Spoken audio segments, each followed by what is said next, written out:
ফার্স্টে আমাদের কি খুঁজতে হবে, অক্টেট তৈরি হয় কিনা। এখন অক্টেট হচ্ছে কিনা দেখি আমরা। অক্টেট যেহেতু 1 আছে 7টা, তাহলে অক্টেট হওয়া পসিবল না। তাহলে দেখি এখন আমাদের কোয়াড তৈরি হয় কিনা। কোয়াড, হ্যাঁ কোয়াড তৈরি হচ্ছে। দেখেন এই 4টা 1 কে নিয়ে একটা আমরা কোয়াড বানাইতেই পারি। বাট এরপরে আমাদের কি আছে, 1 1 আছে, তাহলে এই দুইটা 1 কে নিয়ে আমরা চাইলে পেয়ার লিখতে পারি না, লেখা যাবে না। কেন যাবে না? কারণ আমাদেরকে ফার্স্টে খুঁজতে হবে যে 1 গুলো ইউজ হয় নাই ওইগুলোর জন্য অক্টেট হয় কিনা, অক্টেট না হলে কোয়াড হয় কিনা, কোয়াড না হলে পেয়ার হয় কিনা, পেয়ার না হলে আইসোলেটেড হয় কিনা। যেহেতু দেখেন এখন এই দুইটা 1 এই দুইটা 1 কে নিয়ে আমি কিন্তু চাইলেই কোয়াড বানাইতে পারতেছি। তাহলে আমি যেহেতু কোয়াড বানানো যাচ্ছে, আমি কি চাইলেও পেয়ারে যাইতে পারবো? পেয়ারে যাইতে পারবো না। এই কারণে আমি এই 4টা 1 কে নিয়ে একটা কোয়াড বানাইলাম। এখন আসেন এই 1 কে নিয়ে আমি চাইলেও আইসোলেটেডে যাইতে পারবো না। এই দুইটা 1 এবং এই দুইটা 1 কে নিয়ে আমি ইজিলি একটা কোয়াড বানাইতে পারতেছি। এখন দেখা যাক আমাদের সিম্পলিফাইকৃত ইকুয়েশন, সিম্পলিফাইকৃত যে ইকুয়েশনটা, এটা হচ্ছে আমাদের ফার্স্টে যদি আমরা এই 4টা 1 এর জন্য খোঁজা ট্রাই করি, এখানে একটা 1 আছে, এখানে একটা 1 আছে, এখানে একটা 1 আছে, এখানে একটা 1 আছে। তো এই 4টা 1 এর মধ্যে কি কি কমন যাচ্ছে? তো আমরা যে ফার্স্টে সারি বরাবর খেয়াল করি, সারি বরাবর দেখা যাচ্ছে এ প্রাইম এইটাতে আছে, এটাতে আছে, এটাতে আছে, এটাতে আছে, তাহলে অবশ্যই এ প্রাইম হবে। আর কিছু যায় কিনা দেখি। আর কিছু যাবে? যাবে না। কেন যাবে না? কারণ দেখেন বি প্রাইম এইটাতে আছে, এটাতে আছে, বাট এই দুইটাতে নাই। আবার বি এই দুইটাতে আছে, এই দুইটাতে নাই। সি প্রাইম এটাতে আছে, এটাতে আছে, বাট এই দুইটাতে নাই। আবার সি এই দুইটাতে আছে, সাইডের দুইটাতে নাই। তাহলে শুধুমাত্র কমন গেল কি আমার এ প্রাইম। যেহেতু এটা আমার এসওপি ফরম্যাটে দেওয়া আছে, তো আমি মাঝখানে কি চিহ্ন দিব? প্লাস চিহ্ন দিব। এবার আসেন এই যে এখানে যে একটা রেক্টেঙ্গুল আছে এই 4টা 1 এর জন্য। তো এখানে একটা 1 আছে, এখানে একটা 1 আছে, এখানে একটা আছে, এখানে একটা আছে। তো এখানে সারি বরাবর কিছু যায় কমন? যায় না। কারণ এ প্রাইম এই দুইটাতে থাকলো, এই দুইটাতে নাই। আবার এ এই দুইটাতে থাকলো, এই দুইটাতে নাই। তাহলে এ অথবা এ প্রাইম হবে না। কলাম বরাবর কিছু কমন যায়? দেখি তো বি, বি দেখেন বি এই দুইটাতেও আছে, এই দুইটাতে আছে, তাহলে অবশ্যই বি হবে। আর কিছু যায় কিনা দেখি। সি এই দুইটাতে থাকলো, এই দুইটাতে নাই। আবার সি প্রাইম এই দুইটাতে থাকলো, এই দুইটাতে নাই। তাহলে সি অথবা সি প্রাইম হবে না। আবার এসওপি ফরম্যাটের কারণে আবার প্লাস দিলাম। আচ্ছা, এবার হচ্ছে আমাদের যে সাইডের এই দুইটা আর এই পাশের সাইডের এই দুইটাকে নিয়ে আমরা কাজ করব। তো এই সাইডের দুইটা 1, এই সাইডের দুইটা 1 মিলে একটা কোয়াড হইছে আমার। কিছু কমন যায়? সারি বরাবর কিছু কমন যায় না। কারণ এ প্রাইম এই 1 কে পাইলেও এই 1 কে পাচ্ছে না। আবার এ এই 1 কে পাইলেও এই 1 কে পাচ্ছে না। তাহলে এ অথবা এ প্রাইম হবে না। কলাম বরাবর কিছু কমন যায় কিনা দেখি। বি প্রাইম এই দুইটা 1 এ থাকলেও এই দুইটা 1 এ নাই। আবার বি এই দুইটা 1 এ থাকলেও এই দুইটা 1 এ নাই। সি প্রাইম যায়? হ্যাঁ সি প্রাইম যায়। সি প্রাইম এই দুইটা 1 কেও পাচ্ছে, এই দুইটা 1 কেও পাচ্ছে। তাহলে অবশ্যই এখান থেকে আমরা সি প্রাইমটা হচ্ছে আমাদের সিম্পলিফাইকৃত। তো আলটিমেটলি আমরা সিম্পলিফাইকৃত ইকুয়েশনটা কি পাইলাম? f a prime plus b plus c prime. তো এখন যদি আমাদেরকে বলে এটা লজিক ডায়াগ্রাম ড্র করো, তাহলে আমরা পারবো না? হ্যাঁ অবশ্যই পারবো। তো দেখেন এটা কিন্তু আমাদের সেই এত বড় একটা ইকুয়েশন দেওয়া ছিল, ওই ইকুয়েশনের একদম শর্টকাট একটা সিম্পলিফাইকৃত ইকুয়েশন। তো এখন আমরা এর পরের প্রবলেমটা সলভ করার চেষ্টা করব। আজকের দিনের যে সেকেন্ড প্রবলেমটা আছে, এই প্রবলেমটাতে বলছে কি, বলছে তিনটা ভেরিয়েবল আছে এবিসি আর এখানে একটা সামেশন অফ 0137 দেওয়া আছে। এটাও আমাদের এসওপি ফরম্যাটে দেওয়া আছে। যেহেতু ভেরিয়েবল হচ্ছে আমার কয়টা? তিনটা, তাহলে তিনটা ভেরিয়েবলের জন্য আমার ট্রুথ টেবিল কয়টা, ট্রুথ টেবিলে ঘর কয়টা হবে? অবশ্যই 8টা ঘর হবে। তাহলে আমি 8টা ঘর একটু ড্র করে নেই। আমার 8টা ঘর ড্র করা শেষ। তাহলে এটাকে ধরে নিলাম আমার এ প্রাইম, এটা হচ্ছে আমার এ, এটা হচ্ছে আমার বি প্রাইম সি প্রাইম, এটা হচ্ছে আমার বি প্রাইম সি, এটা হচ্ছে আমার বি সি, আর এটা হচ্ছে আমার বি সি প্রাইম। তাহলে ডেসিমাল নাম্বারগুলো একটু যদি লিখি 0 1 3 2 4 5 7 6। এখন আমি যদি সামেশনের যেগুলো দেওয়া ছিল ওই অনুযায়ী এখানে 0 1 3 7 দিয়ে কি বোঝাচ্ছে? 0 তে একটা 1 আছে, 1 একটা আছে, 3 তে একটা আছে, 7 একটা 1 আছে। তো এই অনুযায়ী যদি আমি বসাই 0 তে একটা 1, 1 একটা 1, 3 তে একটা 1, 7 একটা 1। ফার্স্টে আমরা সিম্পলিফাইড ইকুয়েশন বের করার জন্য ফার্স্টে আমরা কি খুঁজবো? ফার্স্টে আমরা খুঁজবো হচ্ছে আমাদের অক্টেট তৈরি হয় কিনা। যেহেতু 1ই আছে 4টা, এখানে অক্টেট তৈরি হওয়া পসিবল না। এরপর কাজ হচ্ছে কোয়াড হয় কিনা। কোয়াডও হচ্ছে না, কারণ দেখেন যদি এখানে একটা 1 থাকতো কোয়াড হইতো, অথবা এখানে একটা 1 থাকতো তাহলে কোয়াড হইতো। যেহেতু নাই তাহলে কোয়াড হবে না।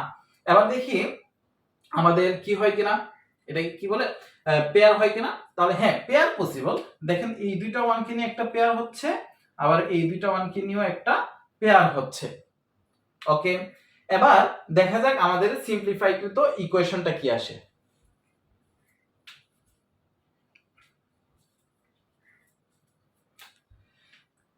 f ইকুয়ালস টু কি লেখা যায়, এই দুইটা 1 কে যদি নিয়ে আগে আমরা কাজ করি, এই বরাবর কে কমন আছে, a প্রাইম কমন আছে, কারণ a প্রাইম e1 কেও পাচ্ছে e1 কেও পাচ্ছে, তাহলে a প্রাইমটা লিখে ফেললাম আগে। আর কলাম বরাবর কিছু কমন যায় কিনা দেখি, b প্রাইম e1 কেও পাচ্ছে e1 কেও পাচ্ছে, তাহলে অবশ্যই b প্রাইমও আমি লিখতে পারবো। আর c প্রাইম লেখা যায় না, c প্রাইম a1 এ থাকলো a1 এ নাই, আবার c a1 এ থাকলে a1 এ নাই, তাহলে c অথবা c প্রাইম লেখা যাবে না। তাহলে আমার a পেয়ারের কাজ শেষ। এবার a পেয়ারে আসি, তাহলে আমরা যখন নেক্সট পেয়ারে যাব, নেক্সট পেয়ারে যাওয়ার জন্য এসওপি ফরম্যাটের কারণে একটা প্লাস চিহ্ন দিয়ে দিব। এবার এই কলাম বরাবর a প্রাইম অথবা a কমন যায় না, বাট bc কমন যাচ্ছে, bc কমন যাচ্ছে। তাহলে এটাই হচ্ছে আমাদের আলটিমেট কৃত যে সিম্পলিফাই কৃত ইকুয়েশন। তাহলে আমাদের আজকের দিনের সেকেন্ড প্রবলেমের সলিউশনও শেষ। এখন আমরা আজকের দিনের থার্ড এবং চারটা ভেরিয়েবলের একটা एग्जांपल সলভ করার চেষ্টা করব। আমাদের লাস্ট প্রবলেম, এই প্রবলেমে কি বলছে, বলছে এখানে চারটা ভেরিয়েবল আছে। তো চারটা ভেরিয়েবল থাকলে আমাদের ঘর কয়টা হওয়ার কথা, চারটা ভেরিয়েবল থাকলে আমি বলছিলাম 2 টু দি পাওয়ার n সংখ্যক হয়, তাই না? তাহলে চারটা ভেরিয়েবলের জন্য ঘর হবে আমার কয়টা, 16টা ঘর হবে।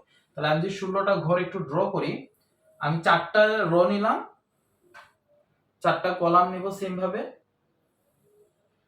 এখন এইদিকে আমি নিলাম a প্রাইম b প্রাইম, তাহলে এটা কি হবে, আমার a প্রাইম b হবে। এগুলো আমি কিভাবে লিখছিলাম বলছিলাম, এটা হচ্ছে আমার গ্রে কোড কম্বিনেশন। আর তাহলে এখানে নিলাম c প্রাইম d প্রাইম, এটা হচ্ছে আমার c প্রাইম d, এটা হচ্ছে আমার cd, আর এটা হচ্ছে আমার cd প্রাইম। তাহলে এটা হচ্ছে আমার 0 0 0 1 1 1 1 0। এই ক্ষেত্রে এগুলা লেখার আসলে দরকার নাই, কারণ আমার এখানে ডেসিমাল নাম্বারগুলো দেওয়া আছে, তো না লিখলেও চলে।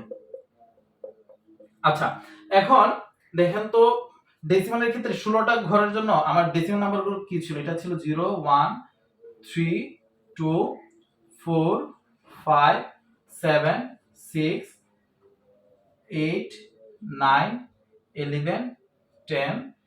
আপনারা যদি এভাবে বুঝতে অসুবিধা হয়, তাহলে আমি ফার্স্টে যেভাবে দেখাইছিলাম না, এই যে এই বিটগুলো এখানে বসাবেন 0 0 0 0 0 0 0 1 0 0 1 1 0 0 1 0। তো বসানোর পরে আপনারা তো জানেন বাইনারিতে 0 0 1 0 হলে ডেসিমালে কত, তো এইভাবে বসাবেন আর কি। তো আমি করতে করতে মোটামুটি একটু মুখস্থের মধ্যে হয়ে গেছে, এই কারণে আমি ডিরেক্ট বসাই দিচ্ছি আর কি। 12 13 15 14। তাহলে আমার ট্রুথ টেবিল বানানো শেষ। এবার ওয়ান গুলো বসাবো।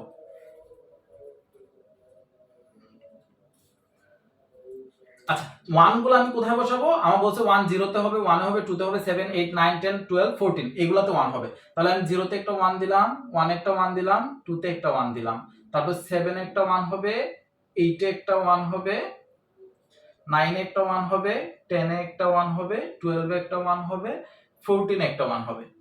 তাহলে আমার 1 এর কাজ শেষ। এবার আমি ফার্স্টে খুঁজবো কি অক্টেট হয় কিনা। দেখেন তো এই দুইটা কি নিয়ে অক্টেট বানানো যাচ্ছে না, কোনোভাবেই অক্টেট বানানো যাচ্ছে না। তাহলে কোয়াড হয় কিনা, হ্যাঁ কোয়াড হয়।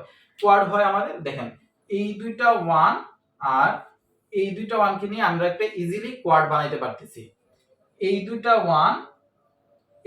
1 কে নিয়ে আমরা আরেকটা কোয়াড বানাইতে পারতেছি। এরপর দেখেন কর্নারে এই 1 এই 1 এই 1 এই 1, এই চারটা 1 কে নিয়ে আমরা আরেকটা কোয়াড বানাইতে পারতেছি, বাট এই 1 এর তো ইউজ করি নাই। তো এই 1 কে আমরা কেমনে ইউজ করব, এই 1 কে ইউজ করার জন্য কোনোভাবে কি কোয়াড হয়, কোয়াড হয় না। পেয়ার হয়, পেয়ারও হয় না।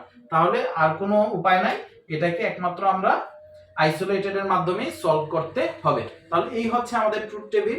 তো সিম্পলিফাই কিন্তু ইকুয়েশনটা লেখার জায়গা রাখি নাই, তো আমি একটু উপরে যেহেতু দুইটা প্রবলেম সলভ করা শেষ, এই দুইটা লাইন একটু মুছে দিচ্ছি, এখানে আমি সিম্পলিফাই কিন্তু ইকুয়েশনটা লিখতেছি।